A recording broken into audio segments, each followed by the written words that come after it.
Welcome to the Yukon and North 61. How's a rifle like a guitar?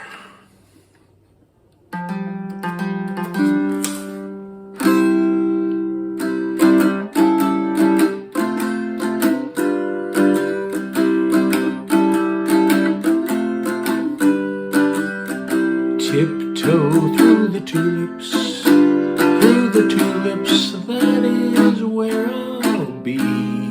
Come tiptoe through the tulips with me. Tuned versus non-tuned ammunition. So I just fired 3 more shots out of this Forbes with the 150 grain AccuBonds and H4350, giving me about 30-70 feet per second, and that's a tuned load. I also shot the first time 180 grain partitions, an untuned load, and I also shot that tuned load in my Tikka, and that Tikka is half-minute accurate with Browning ammunition. So let's go see what we found out. Okay, that's the tuned load out of the Forbes. So you can see that's 3/4 of an inch. 2 bullets in the same hole. I think it does a little better than that. That's probably the little shake side to side seemed to be off the bag setup that I had. Now, when I tried that same tuned load that's tuned for the Forbes in the Tikka, well, now we're getting 1.5 inches. I'd have to play with that a little bit, and that gun might not like the 150 AccuBonds. And then when I tried a brand new load in the Forbes of 180 grain Nosler partitions with Stabal 6.5, this is a load that shoots MOA with 180 AccuBonds. I tried it with 180 partitions, and I got a 2.5 inch group. So that's not so good. So I know that Tikka, if anything, is even more accurate than the Forbes. And they're both 3/4 MOA to half MOA guns. The Tikka can shade half MOA with the right loads. It's a phenomenal gun, as many Tikkas are. But when you shoot a unmatched load, you get a 2-minute gun. And when you shoot a matched load, you get a 3/4 MOA gun.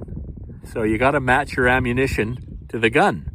People ask, what's your favorite load? Don't ask that question. You've got to experiment with your particular rifle. They're all slightly different. I could even pick up another Tikka, another Forbes. They'll like totally different ammunition. What are some of the differences that make rifles shoot differently? If you look at them through a bore scope, you just notice lots of differences. For instance, if I compare that Tikka with the Forbes has 2-inch longer barrel. The Forbes has a much shorter length to rifling, so it's throated a little closer. So that means you get more pressure and more velocities in the Forbes with the exact same load. So there's all sorts of minuscule differences that will really make a difference in how rifles shoot, and that means matching ammunition almost always helps. My .458 Winchester, not the best shooting gun until I tried Barnes TSX bullets in it. It seems to be throated just perfectly to make those TSX bullets shoot well. So really the whole advantage of reloading is you get to really tune. You can change your powder load. You can go up and down pressure. You can try different powders, different bullets, different primers.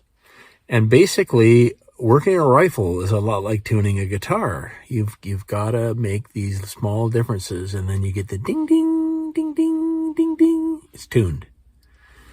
And that means that barrel harmonics is matched to the bullet, and everything leaves the barrel at the same time, and you get this beautiful accuracy. Go up a grain, 2 grains, lose it.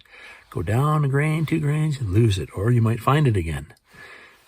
It's all harmonics. It's all very subtle, and you got to practice. And sometimes factory ammunition is just perfect, and sometimes it really isn't. And that's the advantage of reloading.